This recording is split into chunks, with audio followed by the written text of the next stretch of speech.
Welcome to the second episode of Debattle Royale, aka Super Debate Battle Royale Deathmatch, the podcast dedicated to debating some of the hottest issues in esports and online entertainment. Here's how our show works. First, we will introduce a motion. One of the hosts will provide an argument in favor of that motion, after which the floor will be open to a free-for-all discussion and debate. We will then vote on that motion to determine whether we, as a podcast forum, support or reject it. Now we're going to jump straight into our first motion. The motion is, Twitch is the best streaming platform for esports content. The round has begun. The floor goes to Olivia.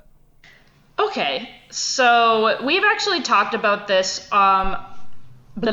We've actually talked about this on Qrank in the past regarding Overwatch League and how they lost a lot of viewership upon their move to YouTube. At first, it seemed sort of like an exciting exclusive partnership, but after a while, it seemed that it's been losing them a lot of their fans. And I believe that is because Twitch is the superior streaming platform for esports. While Twitch might not be the greatest for some content creators due to inconsistent banning and strict contracts, for esports, it's probably the way to go. And that's because there are more interactive features, there's drops that give you in-game skins and other rewards, and that's pretty important for getting loyal viewership and a lot of interaction. And we brought this up in the Qrank article as well, that Overwatch League actually had exclusive all-access pass on Twitch that allowed you to see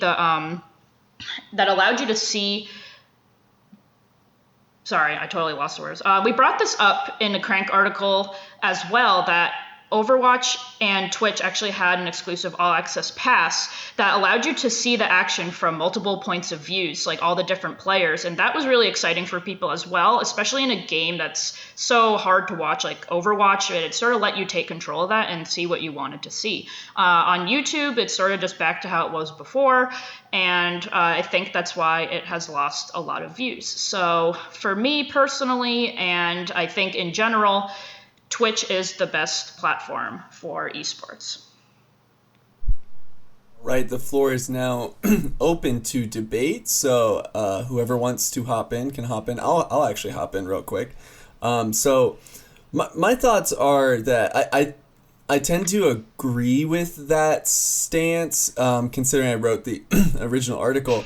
But there are a couple points against Twitch that are worthy of discussion. So one of the issues I have with Twitch is how it feels like sometimes when they ban people, they ban them out of nowhere, and maybe that only affects content creators. But right. I feel like it's also kind of a risk from an esports perspective to be on a platform where you could lose access to the rights to use it for a month or two at a time, whereas YouTube's a little more lax on that stuff, so maybe it gives them more freedom over their content. I think one thing along with that is that there's a lot of content creators and streamers that actually will host or stream the competition, and if they're banned or something happens for a particular reason, then that's a loss of views if there's people loyal to that content creator. But at the same time, I still think there would be more views in general on Twitch, even with some of those content creators banned for showing a boob for a second or something. I just want to say, I think that we are forgetting some other big competitors like Facebook and Justin TV. Oh, I didn't forget. Is Justin TV still a thing? If Justin TV is still a thing, I will be very surprised. But I'm pretty sure that it became Twitch. So what's really interesting? So something that's really interesting is that during this lockdown thing that we're going through, a lot of people have turned to streaming, and a lot of different platforms have actually broken records for viewership, but one has actually gone down, and that's Mixer, which is really weird. Like, there's been more streaming hours, but they actually are making up even less percentage of total esports viewership than they were before the lockdown. So that's a little weird. So I think Mixer is out no matter what. And I haven't even, I mean, I could just not know. It's not like I know every single tournament happening, especially for CSGO, which apparently there's like tournaments every day. It's like so there could be, so there could be ones on Mixer. I don't know, but I think Mixer is out as not a competitor right now. Right. No, it's really Twitch and YouTube. Yeah, but I'm going to make some defense for YouTube here. Well, one, really, because I actually handily prefer watching things on YouTube to Twitch. Me too. I actually am watching Overwatch League on YouTube myself. Right. It's like, so the thing is, this is where there are 2 points that I kind of want to make. And one is just user interface, and the other is esports as an ecosystem. And the esports as an ecosystem, I think, is important to highlight just in terms of what we're talking about with content creators, because we tend to think of just esports as the purely competitive aspect, but there's these in marketing for games too. But right. there's a great quote from the current CEO of Riot where he's you have to think of esports as an ecosystem. You can't think of it as marketing.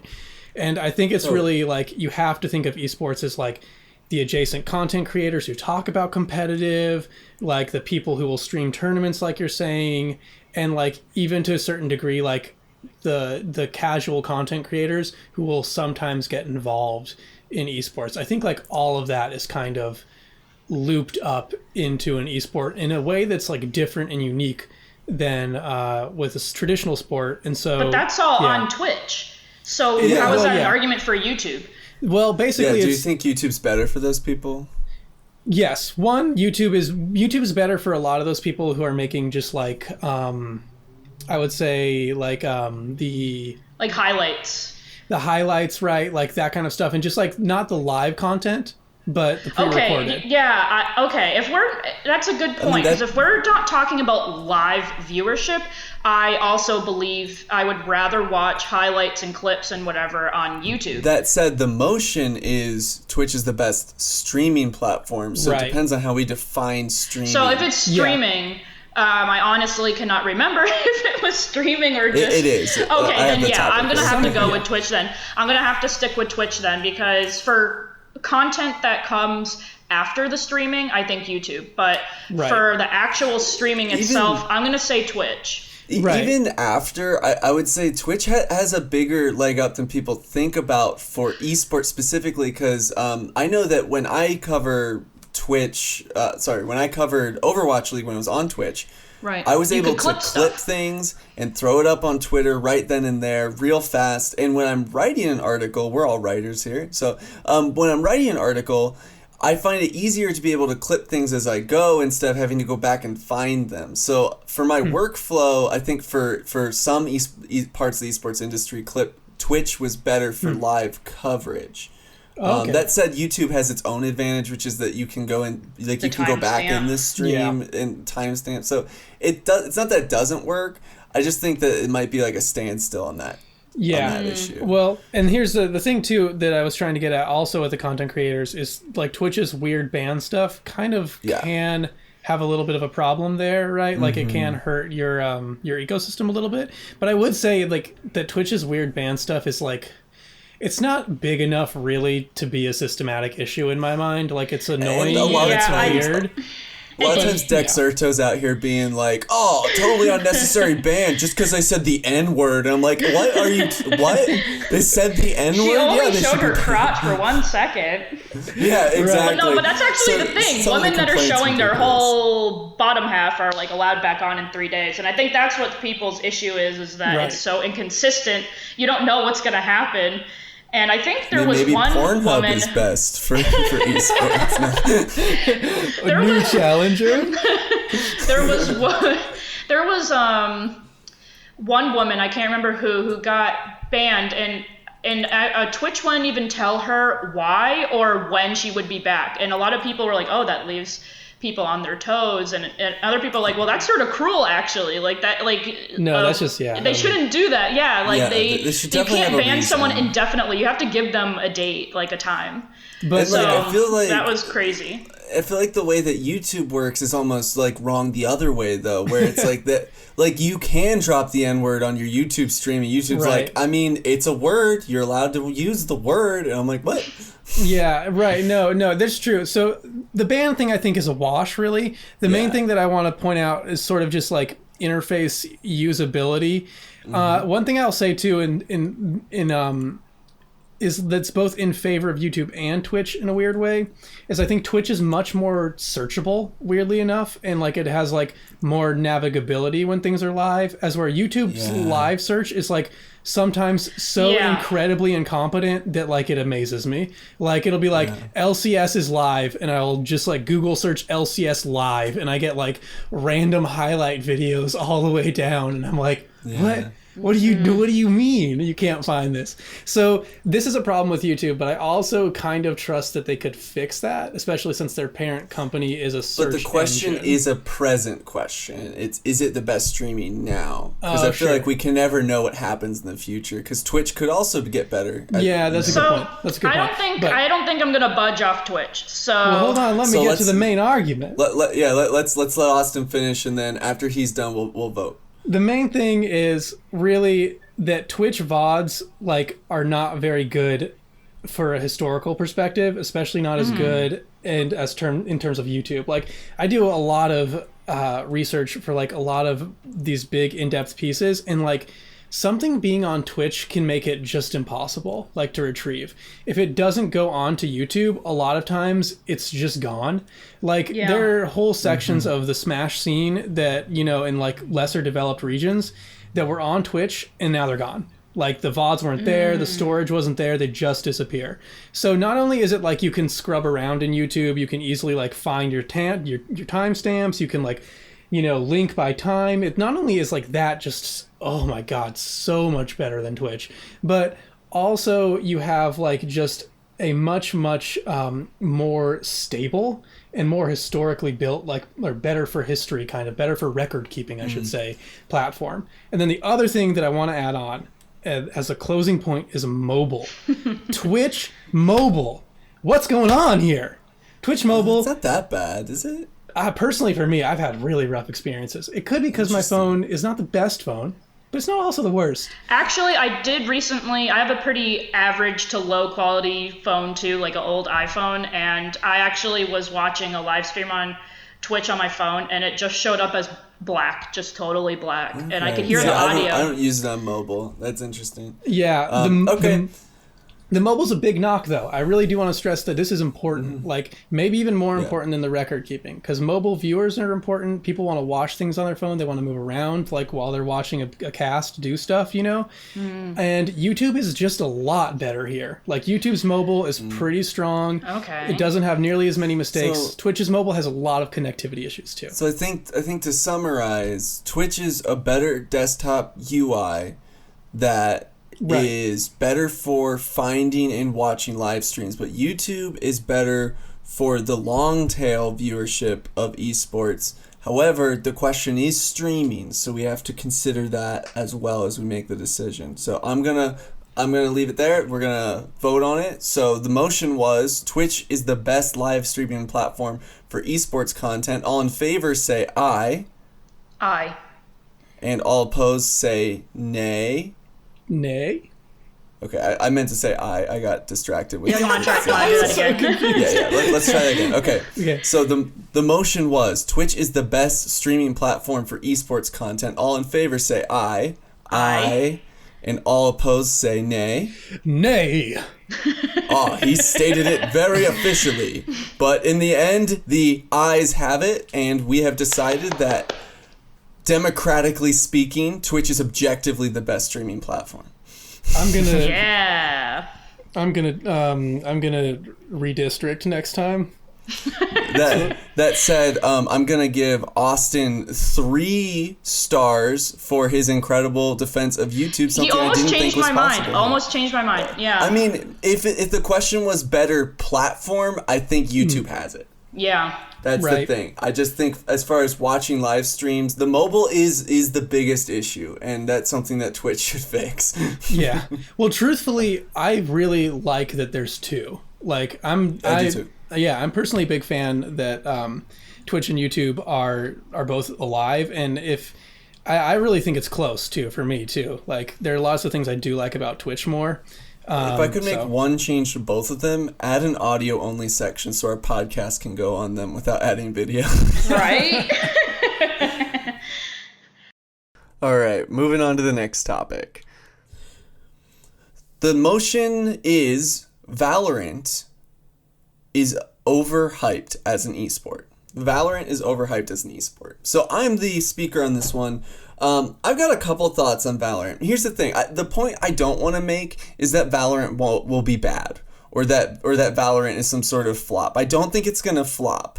I think that it's going to have a healthy player base at the start, and I think that it might maintain that player base for years. But where I think that Valorant ends up being overhyped is that I see a lot of people calling it the Overwatch killer. I see people calling it the Counter-Strike Go killer. I hear people thinking that this is going to be in direct competition with a ton of games that have nothing to do with it. Valorant is closest to CSGO, so CSGO should be sweating. But it's nothing like Overwatch. Valorant is a highly technical, hardcore first-person shooter that is round-based and is basically Counter-Strike Go with like Apex Legends abilities, right? And that's awesome, and it's going to be great for that hardcore shooter market. But I just don't think it's going to be for everyone the way that a lot of people are conceiving it in their minds. It's a hardcore game, and hardcore games are hard to get into. There's a reason that Overwatch's player base grew so quickly. It's because it's not solely a hardcore game. But I think Valorant is dedicated to that hardcore aspect. The other way that I think it's overhyped is you see these streaming numbers being reported on. Just insane streaming numbers. But the truth is that those streaming numbers are misleading because people are watching streams, often away from keyboard, just so that they can get into the Valorant closed beta. So in a way, Riot is overhyping their game by design, because to get in to their closed beta, you have to watch streams on Twitch. Instead of it being given out at random or something like that, you basically earn it with your bandwidth. So I think that in those two ways, Valorant ends up being overhyped. That said, I do think Valorant's going to be a really successful title, obviously. So what I think is interesting is that a lot of people watching Valorant are saying that it's very boring and slow because the maps are so large and the players, these like very skilled players, are actually walking really slow because if they run, that they make noise. So a big part of the game is them sort of like, you know, creeping around. And I think part of the issue might be the observers not knowing the game too well yet and not knowing when to switch to the action and things like that. But I'm just wondering if the game will be a top esport when it's so boring to watch, because people right now are arguing, yeah, it might be boring to watch, but I think it's going to be fun to play, and that might be correct. But I'm just not sure people want to watch something where people are literally tiptoeing around. I'm not sure. Interestingly, I think we might honestly all just be in agreement here, because I kind of agree with Aaron's framing. And I also think that like one of just the perils of gaming is that everything is overhyped all the time. That's fair. Right? Like everything's overpowered.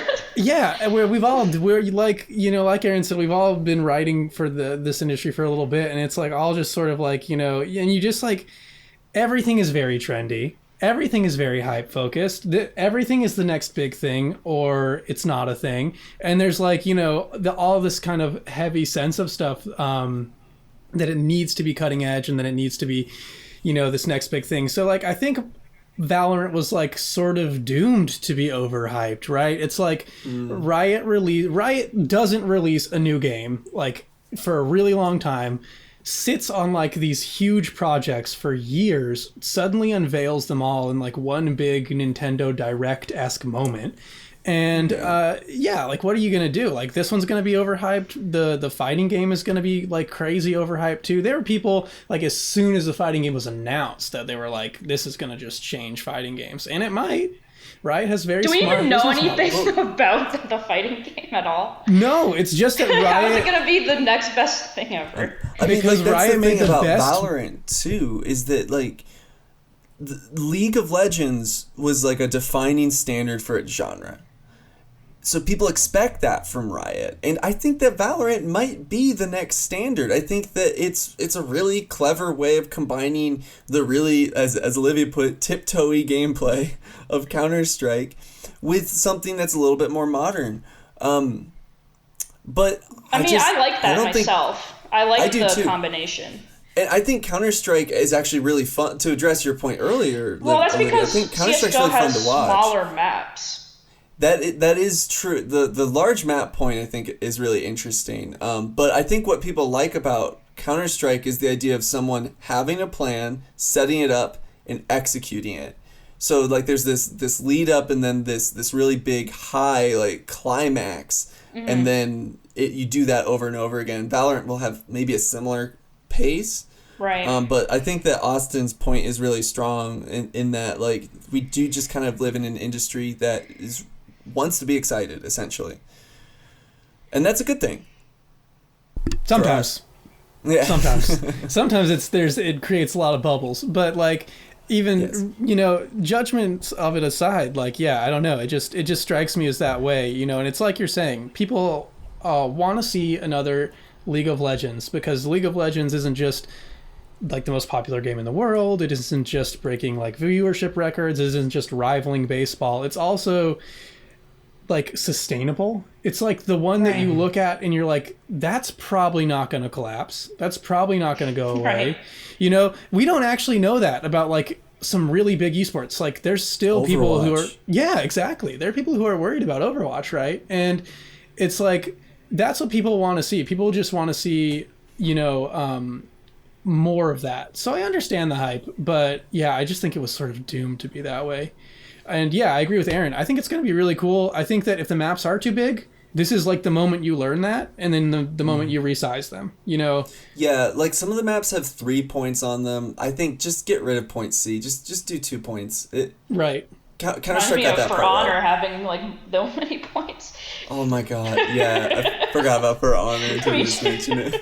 I got an update on my PS4 today about it, and I was like, oh yeah. That game exists. Does anyone else have any closing thoughts before we go to vote on this motion? I think we're kind of on a similar page. I don't think so. It is overhyped, but at the same time, people don't know a lot about it yet. A lot of people haven't played it themselves and are just going off of what streamers are saying and, things like that, saying that some characters are like should be taken out of the game completely, things like that. So I think we don't know enough about it to know if it truly will be great. So I think it's definitely overhyped right now. All right. So to vote on the motion, all in favor of the motion, Valorant is overhyped. Say aye. Aye. And that is a unanimous vote, so we can ask for the nays, but I think they will be silent. So I think we all agree on that topic. That's was a KO. KO right there to maybe a fatality. That might to be Valorant's hype. Yeah. Whatever the Halo announcer says, I can't remember. Killing spree. Killionaire. Yeah. Godlike. All right, so now we're going to move over to your topic, Austin. We'll read the topic out loud. Absolutely. The next motion is Super Smash Bros. Ultimate actually needs more sword characters on its roster. And Austin will take this one. Listen, I could tell you a lot of smart points about how Smash Ultimate is built around the disjoint, which is essentially what a sword is. A detached hitbox that's far away from your hurt box. I could tell you all about how this game is about safe aerials and spacing and using your disjoints to create flashy follow-ups and edge guards and things like that. I could do all of that, but that's not important. What's really important is that swords are cool. Swords are our new overlords. Accept the sword into your heart. Everybody start playing a Marth clone right now. Just screw it. Just let's go hog wild. Why are we resisting this anymore? Species aren't cool anymore. It's like 2020, man. It's the year of Zane. Throw him out. Get that fox out of my face. Get that falco out of my face. Marth, baby. Woo! Please respect social distancing. Like, this is ridiculous. So I also want to note that Austin wrote a really good article about this a while back. It sort of went over the swordies that Sakurai should add to Smash Ultimate Season 2 Fighter Pass, and he actually did put a character from ARMS. Let me actually read what he said. The link's in the description, by the way, so check out the link in the description. Yeah. Someone from ARMS, but their arms are massive disjoints because you are living in the hell you deserve and ask for. And then we have, look at yourself, you are full of sin. You complain about dying to cheap moves, then pop off when you kill someone using cheap moves. You are hungry for content, but never satisfied when it comes. It goes on. Why are we attacking our audience so just I never attack my audience in anything I ever write. So basically, swords are what we deserve. So even though I want to say that I really... Can we swear? I don't even know. But yeah, we can swear. I really fucking hate swords so much. I can't stand it. But at the same time, I guess we do deserve it because we're always complaining. Sakurai has never slept a day in his life, and we just still complain about everything he does. Let the man rest. Yeah, Byleth literally is not even good. He or she, whatever one you choose, hasn't changed the game or done anything crazy like people thought. She's too slow, too clunky, but all anyone can talk about is how the girl one has humongous eyes and that they're sick of swords. Leave them alone. So I get why people are a little frustrated. They look horrible. There's a lot of swords on. There is. Austin, how many are there? How many are there right now? Do you know, Austin? I'm sorry, can you say that one more time? Do you know how many swords there are? Okay, so this is actually... Alright, I'll cast aside my, joking for a little bit here to talk seriously about swordies and about Ultimate and archetypes. Ultimate, has changed a lot of the way archetypes worked, so it's not as easy as Melee, where you basically had, Spacey and, swordie, and then Captain Falcon was, but it's Brawly, right? Rushdown. You just had Rushdown or spacing or things like that. But the way Ultimate works is that legitimately a ton of characters have incredibly big disjoints. So it's the swordy takes on this new meaning where Wolf is now a spacey swordy because his hitboxes are legitimately huge. As big as some of Lucina's, right? And so then it's the same thing with a lot of other characters too that all have these really big disjointed moves, and it's all sort of built around this disjoint meta of safe aerials and big hitboxes and things like that. So it's actually really hard to say how many swordies there are because there's a bunch of archetypes. So so what I think people are upset about is not even their playstyle, but just how boring it is. And I think that is people's actual complaint. I don't think people are going around hating Wolf as much as they hate the people with actual swords in their hand. And I think it's just because they feel that the creators are biased and keep putting in these characters that no one wants that are very repetitive. Maybe the issue isn't swords. Maybe the issue is that people are tired of Fire Emblem. Yeah. Right, exactly. Yeah. And here's the thing, I'm a Marth main, and at least I was in Melee, I don't play Ultimate as much, and I don't feel like more Marth clones would have helped that game. I'm not certain that more Marth clones has made Ultimate better. So I don't know. See why they're all necessary. It is a little weird. Some of them are a little different. One of them is faster and he has fire. One of them is slower and that changes how it looks. But it's literally the same thing. It's just very similar move sets, just with their own unique take on it. And it's like, why do we need more of this? Like, be creative here. Like, I know I just said that Sakurai needs rest, but come on. Instead of adding more swords, what I think they should do is just give us the melee version of Marth, speed and grab distance and all, in Ultimate, and just cut the rest, because that would make me love them so much. Man, so oh god. Does anyone here even play ARMS? I never have in my life. Oh man, I downloaded it for the free trial. It's okay. Sick. Who do you think? Oh yeah, there is a free trial. Is it over now? I think it's over. No. Sorry, it's actually a ton of fun. Okay, maybe I'll get it and maybe we can play and can. But which ARMS fighter do you think is this horrible swordy nightmare that Sakurai's gonna force on us? Probably the smart money is like Spring Girl or Ribbon Girl and Spring Man, I think are their names, and they're like just your kind of generic like boy arm and girl arm. And like if you're looking at how Nintendo does stuff, like this is just how they do stuff. They're just a super traditional company. They've been around since like literally the 1800s. So they're just like, that is main character. Right. Main character is good. For people who don't know, ARMS is a fighting game developed and published by Nintendo for the Switch back in June of 2017. Yeah. That's all you need to know about that. That's all you need to know about that. It's the new DLC. Basically, there's people, they have long arms, they punch each other. That's like the deal, I guess. I haven't played it. It is actually going to be disjoints that are really, really long, because this is the hell that you deserve. But yes, exactly. Yeah, no, I think it's going to be... I don't want it to be either of them, though. Actually, you have written here, you secretly want it. You secretly want this. You are So you are which Pandora, is it, and this is your box, and you must open it and let loose pure hell. Do you stand by your words or no? I actually am like kind of hyped for ARMS because I just like the aesthetic.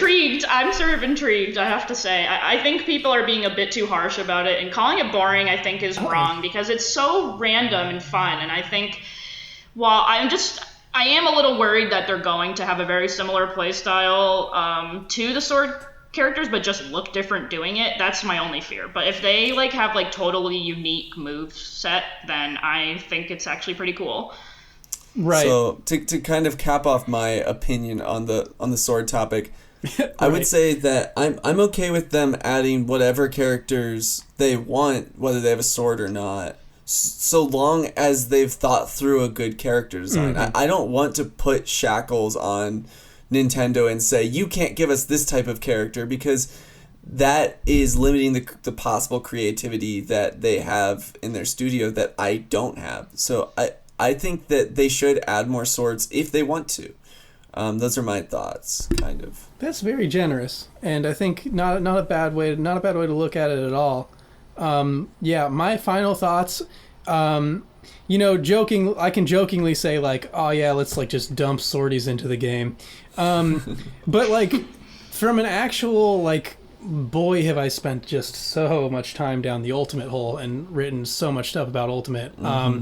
I genuinely think like so much of what I've seen from the game is that everything's kind of just a little bit of a swordie. Like that's a truth that I think people don't want to accept, but like probably well over a half, maybe about 2/3 of the cast is like similar function. It's not like the exact same. It's not like everybody's Lucina or everyone's a Marth clone, but like, boy, you're looking at a lot of disjoints, and it's just how the game's balanced. So, I really think it's fine. I really think you could throw another swordy in there, or another person that's like effectively a swordy. Like, oh, they have a spear. That's cool, But the spear is, deep down, we know what that spear is. I know, like it changes how it looks, but it's literally the same. Like besides, doesn't Qrank have a spear, or it's a lance? I guess it's like a little. Yeah, it can be a dragon lance, but it's also a sword sometimes. I'm a Qrank main when I do play Ultimate. That tells you how bad I am at Ultimate. I'm so sorry, Aaron. I know, right? I just like the lance. I'm Yoshi and Ridley, which is well, Yoshi's pretty good, yeah, but Ridley, yeah. I pray for Ridley. Let's vote on this topic. So, unless do you have any final thoughts, Olivia? No, I'm good. All right, let's hop into it. The motion was Super Smash Bros. Ultimate needs more swordies on its roster. All in favor of the motion, say aye. Aye. All opposed, say nay. Nay. All right, so this motion carries with some dissonance from Olivia. And let's see, Austin, you want to reward some stars and stuff to people, payloads, fatalities, anything? Oh, yeah. Wait, I got a good one for this. Olivia, for your saltiness towards the swords, which needs to be represented. It needs to exist. It's important. I award you 5 tippers. Oh, yay! Don't play Roy with those tippers, though. They won't help you. Nope. All right. That's for Martin. All right. The next topic is me. And the motion is Overwatch League is actually better from home. Interesting. So I've been thinking about this ever since Overwatch switched to online. So I've been watching Overwatch League since the beginning, and I've never been particularly entranced or interested in the analyst desk. I've always liked Zoe. I liked Malik when he was on there, but my big issue with it is it always felt like they were trying too hard. It didn't feel casual and natural. That is until they moved online for some reason. I don't know if it's just that esports folks are more comfortable from their own homes on their own webcams, because that's where a lot of them started when they were casting or making content before. But I think specifically on the analyst side, the analysts are more comfortable, funnier, and have come up with more entertaining bits than we've seen ever before in the Overwatch League. A good example of this was taking advantage of the fact that Zoe was at home with her cats and involving Nori, her cat, in the selection of the hero pool. That bit could sound cringy, but if you go watch it, it was funny and lighthearted and silly. Okay, I have to... Yeah? So that reminds me of an actual cringy thing they tried on the live shows in the studio where they tried to have a goat pick who was gonna win, and that was super awkward. The goat refused, and they had to do you remember that? I do, yeah. I forgot about that till you just mentioned it. So Nori's way better than that stupid goat. Yeah, exactly. I love esports. So I think that there's something about them being in their own environment, being in this more lo-fi casting environment that has really gotten the Overwatch League analysts to come out of their shell and even show their personality more. It feels like the stage was subtracting from their ability to really show themselves, and it doesn't just apply to the analysts. The players have also been showing that personality side of their game. Carpe, for example, killed Corey with a Torb hammer, which is a huge humiliation kill for people who don't play a lot of Overwatch. And he just wrote in the chat, which we could see because it's online and they're shooting it differently than they usually do. He just wrote sit. Just sit. And Corey wrote LMFAFO, and it was it was funny. And that's not the only time. Carpe also he pitched his own YouTube channel after a particularly good play. I think funny. that stuff really brings esports home for me. I'm sure that was a lot less cringy than when he was forced to say, "That's how we do it in Philly." Yeah, exactly. So I think it feels less staged without the stage, I guess, and maybe I like that better, turns out. So what do you guys think? So one issue that a lot of fans have been having is that they can't see the players' faces anymore. And a lot of them said they wanted to bring webcams in so that they could see their faces like they did in the ones that were filmed in Blizzard Arena. I think that is a good point. That in that sense, we feel a little removed from it because we don't see their reactions and stuff like that. I guess it's funny to see like the quips like that, but it is a little weird not being able to see their faces. I guess it's just what we're used to. Yeah, I can see that. Right, less What do fan you think, interaction. Austin? Like, you come from the Smash Ultimate scene. They're a little more lo-fi to begin with. Do you think that lo-fi in some ways adds to the experience or the authenticity of the experience? Well, it's interesting. Okay, so the motion right is Overwatch specifically, and whenever it's an Overwatch specific thing, I just feel like a baby to the world, and you two are sort of just like competing adults trying to propagandize me into believing a thing. So, that to me is very fun. In terms of old, like, it's just different because God damn it, Nintendo fucked up that internet so bad. Like, it's just brutal. Like, this is the disaster case for Smash Ultimate because, like, yeah, it's not a thing. I feel like they can't play can't. Yeah, online. it's bad. you can. It's still valid. It's not as bad as people always say, but it's just like literally the connection dropped. not good, though. Yeah, the Well, connection dropped in the middle this of is like sort a of Grand Finals random, game once. It was brutal. But yeah. I think Call of Duty League, which is super unfortunate because I had their inaugural season and it ended up being online because of all this stuff. So that sort of blows. But a lot of the big players in that tournament actually have said that they don't think online games do count and they aren't valid, and they feel Right. that they shouldn't count because of the ping. And that's sort of interesting to me. I'm not sure if the Overwatch League is affected as much because Right, they're trying to keep them within the region, right? That is Yeah. interesting. That's the main thing that I would think is like a counterpoint, because that's certainly the case in like Ultimate, where Like, does Yeah. Overwatch League feel competitive though? Like, it sounds Right. it's fun and it's cool and casual, but is it competitive? Does it feel competitive Yeah. when you watch it? So when it comes to like Counter Strike or Overwatch, it comes down to that old maxim that they're all playing on the same field. Since they're both connecting to neutral servers in between them, they should have the same ping. And I'm not saying that fixes the issue. It doesn't fix the issue, but it doesn't mean that these games were unfair. It just means that you had to play them differently. We actually wrote an article about this this past week for talking about Counter Strike, because Counter Strike, some of their tournaments have been happening between North American teams and Brazilian teams.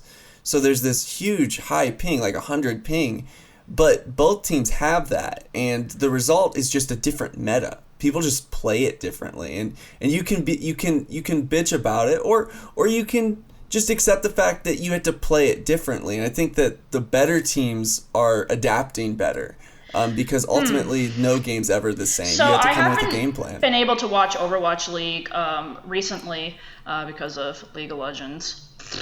But anywho, I don't think it's been impacted too much. So yeah, I was gonna ask, like, has the meta or the way people played changed in Overwatch League, and is it interesting? Do you feel that the teams are showing their strengths better, and like, is that impressing you? Or So it's hard to say exactly what the cause of the interesting meta is, right? Because on one hand, like, Hero right? Pools is I was doing gonna say, its yeah, job. that's true.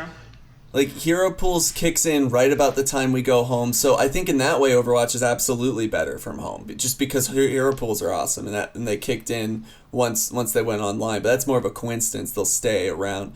But we do see, like, people playing their best. I haven't heard any players talk about there being connection issues. Part of it is that Overwatch League did a good job, geographically speaking, of placing games like close to each other. Like, the LA Right. teams are playing against LA teams and stuff like that. I think that if you started trying to get like Shanghai to play, the Paris Eternal, weird things would start happening. But so far, the meta's been awesome. People have been popping off, and people haven't been moving away from precision characters. Like, you still see Widow, you still see McCree. So Right. I don't think it's impacting it too much. So that's important. I think that since it's still very competitive and that the teams are putting their all in, I think that keeps it on a competitive hype level, and at the same time has that more casual feel during the analyst part. Because I do agree that I found the analysts a little cringe. I think a long time ago we had actually talked about how they keep using sports terms because they don't really know what to say. Sports terms. And it's It wasn't my favorite. To specify, it was them saying extra innings every time it went to overtime. It was this one specific commentator. He would always say extra innings, and I was like, but they're not innings, and it's not overtime. It's the second round. Overtime is a specific thing. Yeah, it's like, it's one thing to say like touchdown and you get a payload there, which I hope no one said, but to say like sports terms that aren't even like accurate, just to say them, it's like you have nothing to say or something. And like some amount of sports metaphors are inevitable, right? I don't have a problem with all of them. Just like, I think that maybe the big thing is the commentators are better this season too. That's true. Like they all did change, so. Because Custa and Reinforced used to be pro players, and now they're on that analyst staff, and that helps a ton. I think it's good to hear from them. Right? You know? Yeah. On the Smash side, we know that from watching Smash. Yeah, the best commentators are pros themselves, former players, right. Or and current players. Same with League too. Like League had a bit of time where, like, especially at its start, it struggled just a little, like with some commentary and stuff, just because the pros hadn't like totally circled back in to be analysts and talking heads in general. So sometimes the calls were very basic, and now I do think they're like, a lot of them are a lot better, because it's a mix of like professional casters and analysts, but it's also a mix of like former coaches and yada yada. But yeah, I think the main thing that I want to ask here, for me to settle this whole thing really, is just like, if online weren't happening out of necessity, like if it were going on for like a whole year, right, or whatever, or if it were like a choice between online and offline, like what makes online really better? Is it like just the vibes? Is like that the only thing? Here's my thing, is specifically when it comes to Overwatch, those homestands have been cringe. Just, I mean, there was a homestand set in Washington, D.C. where they were literally waving an they had a British man waving an American flag around on stage between Paris Eternal and Washington, talking about colonial times. I'm like, we were on the same team. Like that, like they just come across, and I think that these homestands, they wanted them to be these really special tournaments, but they just frustrated me. So I would say that I would prefer them do the online format to the homestand format. I don't know if I would prefer it to them being in Blizzard Arena in LA. I think them being in Blizzard Arena was probably the best of all three of these options. Of both worlds. Yeah. Not only because I could attend them, but because, it was just more simple. They didn't have like dunk tanks and like aerial gymnasts. The aerial gymnasts. Yeah, it's that was such a weird event. Isn't that the same event as the one that had all those colonial mascots? They had the creepy like Washington D.C. like mascots. Those go to all the games, but I hate them every time. I used to live there. They're terrifying. That was scary.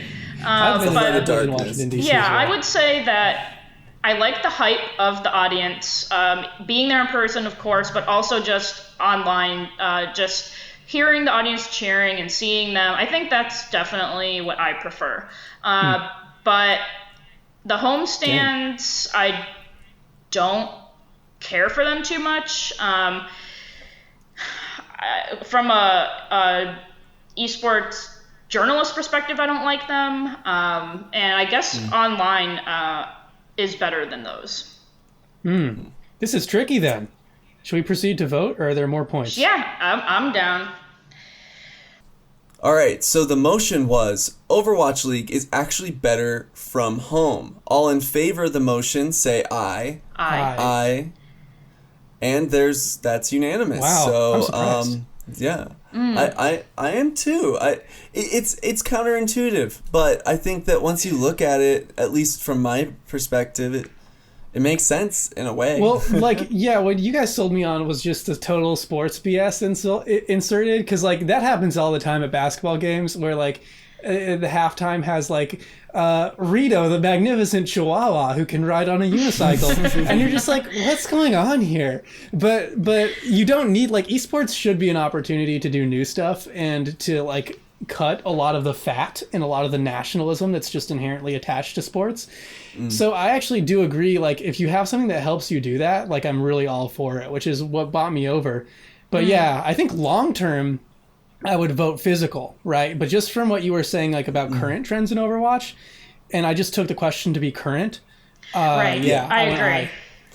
Yeah, I think in the long term, like, Olivia, you're totally right. Like, that crowd, that audience, that hype, Right. that stuff's important. I just hope that Overwatch can find a good balance between letting their analysts have that creative freedom that they've given them, and also, like, having good live events. Yeah. All right, cool. So, the next topic. This one is you, Austin, and the motion is, what character should be added to Super Smash Bros. Ultimate? Now, to clarify for everyone, we're all coming with a character, but Austin is going to take the spotlight first. So I think that the character that should be added to Smash Ultimate is Isabelle.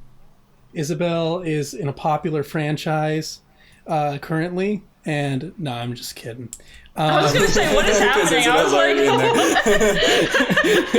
is there a second version of her? I wanted to psych you The guys out a humanoid little bit. version? Furries? Yeah, You kind of did. I was like, I'm pretty sure Isabel's in that game. I was tempted to keep going until someone interrupted me. But anyways, the actual character that I think would be cool. I think this is like so interesting. But I think that the one that I often think about and would like is Undyne the Undying from Undertale. I just think that this would hit a lot of like funny points. I think it would be kind of hilarious that like Sans became a Mii Gunner costume and then like another character actually entered the game. I think that would be hilarious. I actually also think Undyne would have like some pretty cool like options for moves. And I think, speaking to our earlier point, she would be a spear E, which would fundamentally be a swordie, so that's good too. But yeah, I think she would like kind of fit within the meta pretty well. She would be kind of an interesting sort of character that you could do a few interesting things with in terms of the moveset, and it would like touch at a game that I think was important in gaming history. So yeah, I don't know. Undyne seems cool. What are your guys? You want to go next? So, I've been very strong proponent of this, and I'm never going to give up no matter if he shows up in a background of a map or anything, but I'm going to say Captain Toad. And I have no real reason, but I love him. So some of my reasons are that he does have a lot of different abilities. Like, he has an axe, he has a bag that has things in it, so you have all that to work with. Sort of like Bowser's Horrible Children, I guess. And then he also he also has all the things from other games, like Peach has her tennis racket. Well, Toad was in games like that too.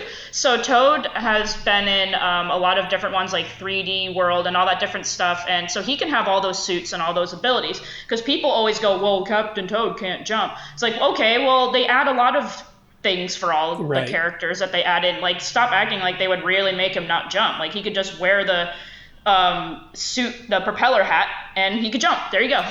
So I just think Captain Toad would be awesome. It's about time that Toad got something like this.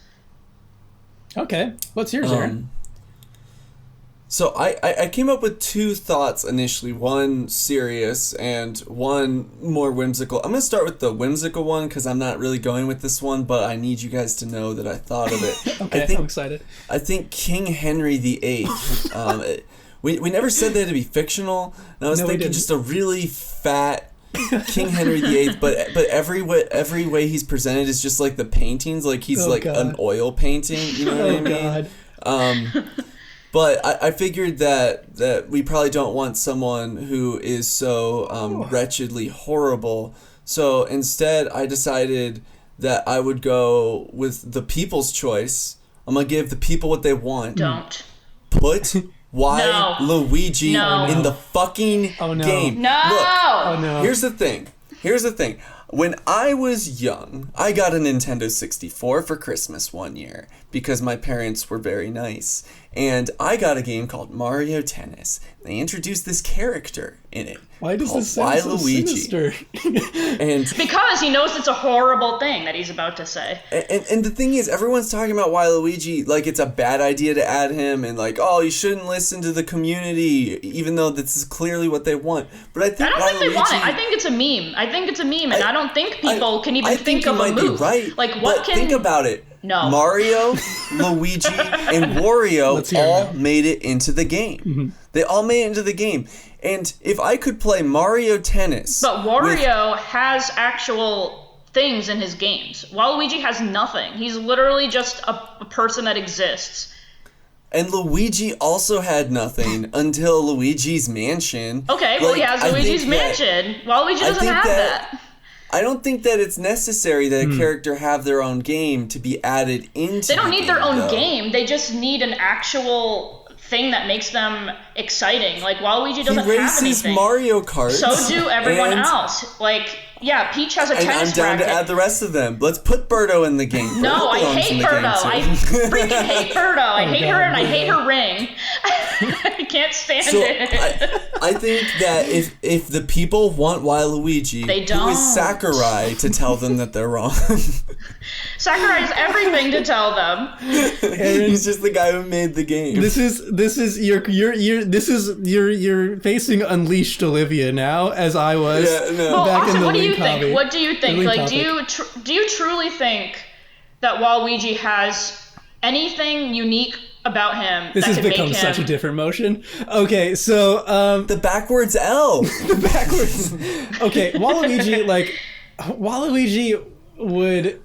I don't know, man. Waluigi. Tell me one thing he would do besides have a tennis racket. Besides a soccer ball and a tennis racket, tell me what he would have that's unique to him. Waluigi doesn't. The thing is, okay, so Wario has his own games that are really funky, which is like sort of why he worked. And Luigi, they put into the game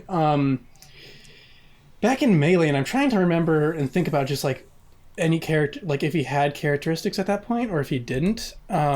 Because I can't totally remember, but he had like the silliness to it. But didn't he came out in Melee before he came out in Luigi's Mansion? Right. But he might have had some other game. Anyways, I think that it's the Mario Bros. I guess he's been in games, I think so. But so has Waluigi. This will be my concession. If they were making a Waluigi game on its own, then it would make more sense to make a character around Waluigi, which is kind of what I think they had planned for Luigi. So when they put him in Melee, they were like, okay, we've got an idea for like fleshing Luigi out.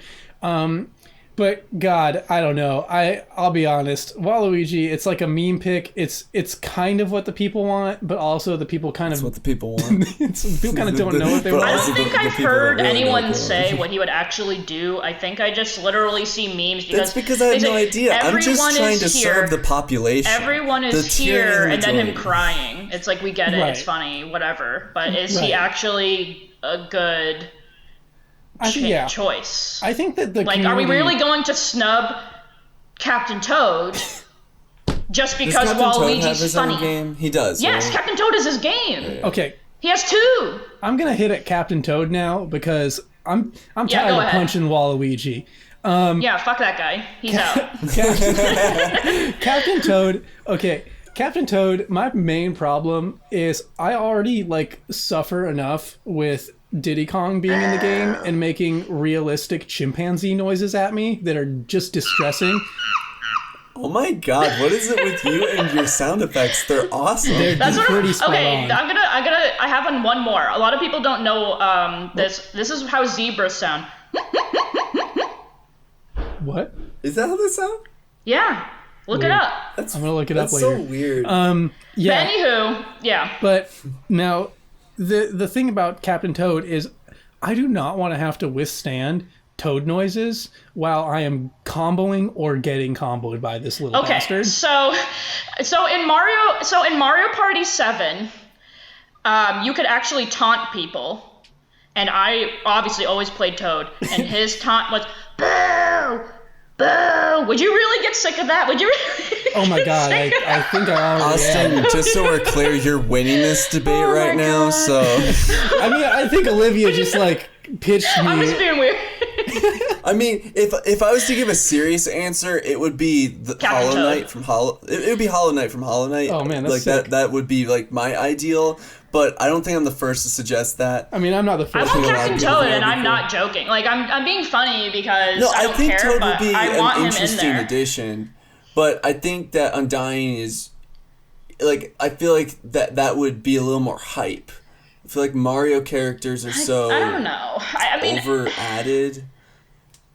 I mean, how'd Daisy get in this game? What's the Daisy game, huh? Daisy's an she's Echo a Fighter. clone. Yeah, so she's it an works. Echo Fighter. The problem with We Waluigi, could do an Echo Fighter of Mario, He's too tall. style. We could do it. That's the problem. That's probably true. He's super tall. it's like That 'cause- reminds me of in Melee when people did those like weird little creepy hacks Right. and Pikachu had long Samus legs. yes, Long Pikachu. Long Pikachu is a nightmare. Yeah, Yeah, it's terrifying. Long Pikachu for Smash Ultimate. Honestly, let's just make Long Pikachu. I love that. So it's pretty clear we're not going Waluigi. So I want to hear from you, Austin, your final thoughts on why your character would be great, and then we'll hear Olivia's final thoughts. Yeah, I just think you're not gonna have to put up with the terrible sounds that Captain Toad's gonna make. There's enough Mario reps in general. Like, we just don't need more. Undying would get people more excited. And here's one of the biggest ones of all. Undying means more Undertale tracks in the game in an Undertale stage, which would be sick. So I kind of think that that's what makes me want those things more. I really want to agree with you just because I don't think there's anything wrong with your choice, but I'm just so sick of these sword things that I just can't. Like, Captain Toad would just be so much more unique and fun. And I know everyone hated Petey Piranha for some reason. I'm not sure why. But I mean, yeah, I have fun playing him. He's so random and weird. Like, yeah, I'm not going to win with him, but I want more characters like that are fun. And there are people out there who make them really good, and they're usually Japanese and not me. But like Pac-Man has tea, and like, I'd never seen such insane Pac-Man. He actually made me play Pac-Man for like a month straight. I was not good, but Does Pac-Man have his own game? I'm just kidding. I'm totally aware that he does. I love how quickly you hedged that. You're like, no, wait, no. so I don't know. I just think Captain Toad would be more fun, and I feel like people would hate on it just because it's another Nintendo character. But I mean, Smash is a Nintendo game, people. Like, come on. Yeah. No, they're entitled to All right. add their people, but yeah. Let's call for it. Yeah, and it's free for them to add their people. Anyway, so the motion is, what character should be added to Super Smash Brothers Ultimate? We're gonna go in order. So if you vote for them, say aye after I say Right. their name. So Can we vote for more than one? yes. Cool. So Waluigi, aye. Not just me. All right. Surprising. Captain Toad. Aye. And dude from Undertale. Aye. Aye.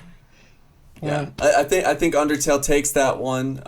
Captain Toad would be a logical addition, though. Yeah, Captain Toad would be awesome.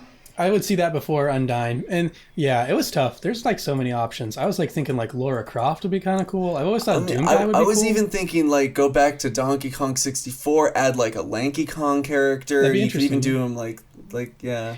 Yeah. There's a lot of stuff. That As you long could as do. it's not Crash, I'm fine. If they added Lanky Kong and every single time you selected Lanky Kong, it just said, he has no style. He has no grace. Like, I'd be for it.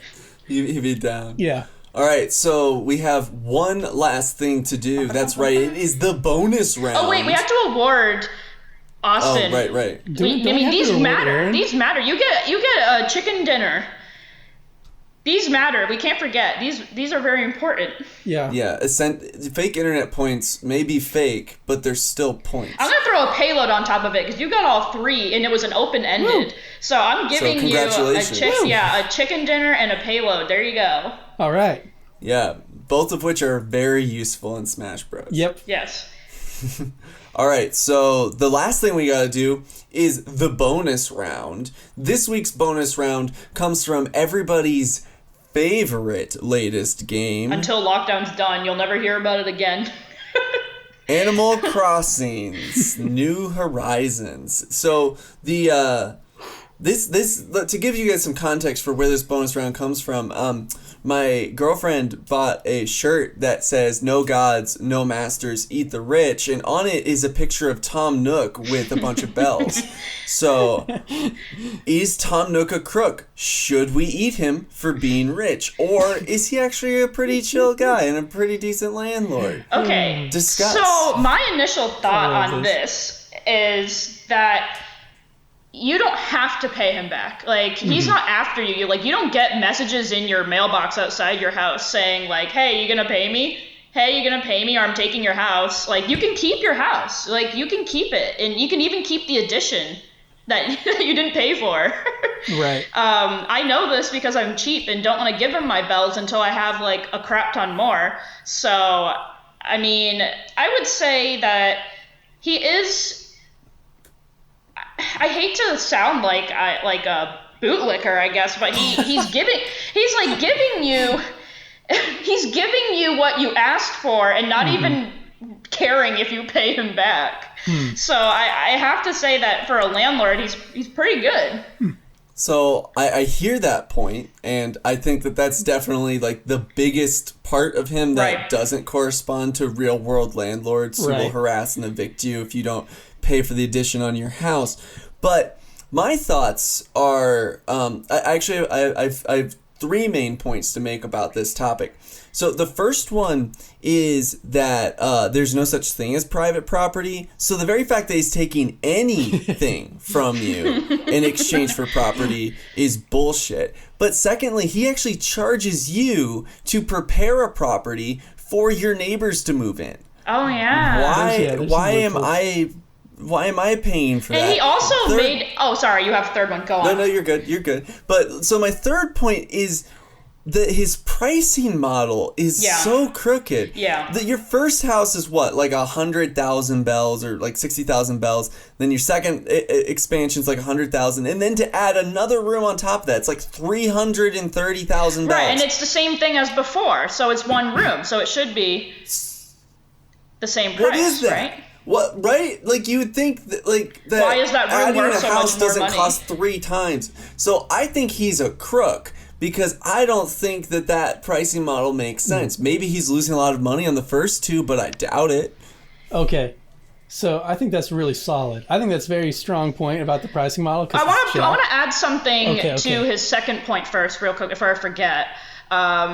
That he makes you go and gather all the stuff for his nephews or sons, whatever, their shop. So, yeah, it's like slave labor. It's not even your shop. It's theirs. Right.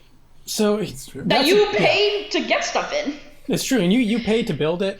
Like, there's... well, anyways, minutia about it aside, it's true that Tom Nook does, like, do, like, a lot of weird charges, and... a lot of these, everything that has been said is true. The thing that I think makes Nook not a crook in all of this is the Animal Crossing universe itself. So I like to try and take every video game universe for what its in-game rules are, right? And Animal Crossing is a little tough because it's kind of like our world, but it's kind of not. So what I think Animal Crossing is a post-scarcity utopia where no one actually has to have resources to survive.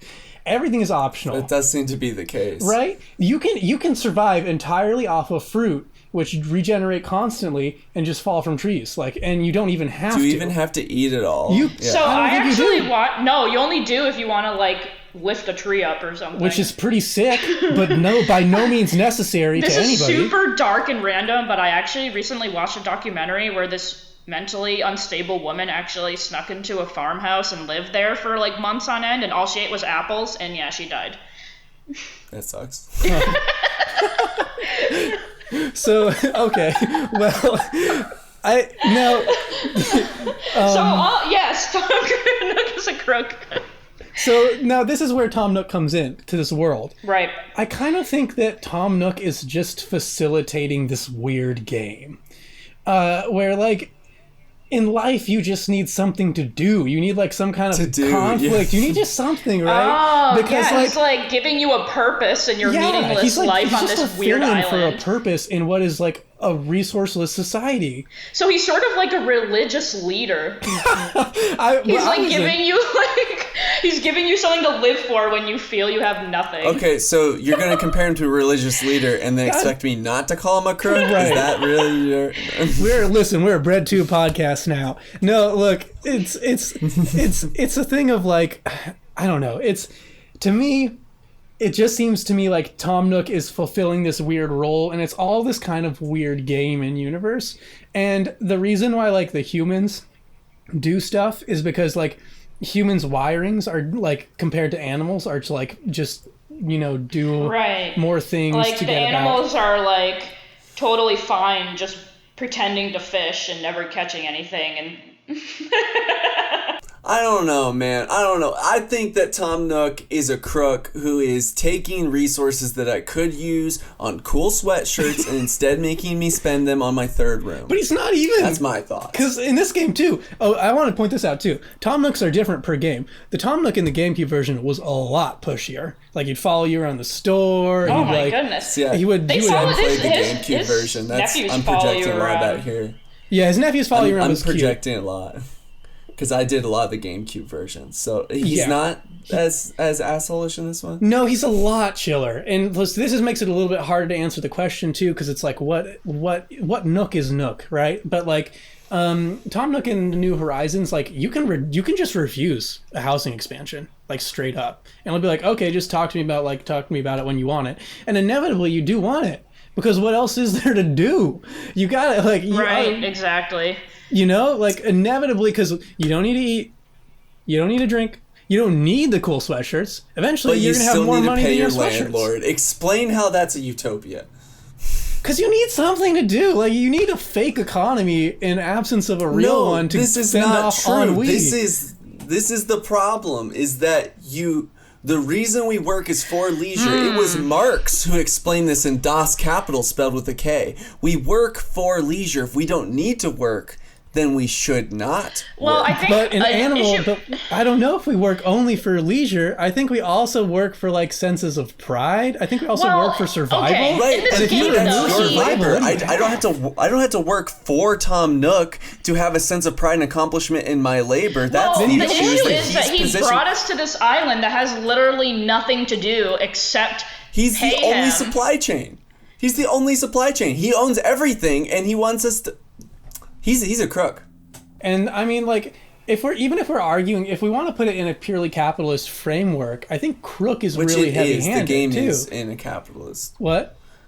I said the game exists in a capitalist world. We're paying capital for property. Right. So it's definitely in a capitalist framework. But I would argue no framework in our existing world can apply to a world where there is no survival. Like, survival is not an issue. Like, in a post-scarcity world, everything changes because scarcity is the main dilemma. Allocating resources is like the main thing that ultimately it boils down to. Who gets what, right, but essentially what you're saying is if we didn't have to allocate resources, we would be so bored that we would need capitalists anyway. And I don't agree with that. So I think the issue is that I think that's what a lot of people are struggling with right now is a lot of people are saying, I don't have to pay my landlord because I lost my job and it's not up to me to pay for their mortgage or whatever. And I'm sort of in the middle about that because, I mean, you don't have to live there, I guess, but at the same time, it's like, where would they go then? And that's sort of the same thing on the island, like, I don't know if it's ever established, but it seems that people refuse to move unless they have a home. They won't come in until the home is finished. So shelter is obviously a necessity in this game, and he's charging you a lot for it. But the thing is, there's no eviction. There's nothing that happens if you stay outside too long. Right, and that circles back to what I was originally thinking. Point. It's like in a capitalist society, if you fail, like, or quote unquote fail, if you basically just run afoul of the system enough, you die, and you die horribly, and you die unhappy, and you die unsatisfied. If you don't interact with the system that Nook or anybody else presents within that world, you're fine. You're not going to die. Your house isn't going to be taken away. You're never going to have any sort of actual survival pressure applied to you at all. So it's not even just that it's not coerced. It's just that, like, it's just not even, like, unfair. It's arbitrary, right? It's a totally arbitrary system that you choose to engage in to create challenge in a world that otherwise has no challenge. So there's not really even like a space for crookery as we define crookery, because it's such a different world. It's a total weird utopia lacking any need. But what you're saying is that so long as it's voluntary, you can't be ripped off. And I disagree with that fundamentally. I think that most of capitalism pretends that things are voluntary, but can still rip you off. My point is not to call this system capitalist, but to say that you don't need to be forced to do something, coerced to do something, for it to be a rip-off. But that's not the point. If you want more people in your community, you have to pay Tom Nook. That's bullshit. Community should not be determined based off whether or not we pay the store owner. My closing argument for this is that it's confusing because you don't have to pay him, but when you choose to pay him, he is sketchy. So it just, I don't know, it's tough for me. All right, let's vote. The following statement is Tom Nook is a crook. All in favor say aye. Aye. All opposed? Nay.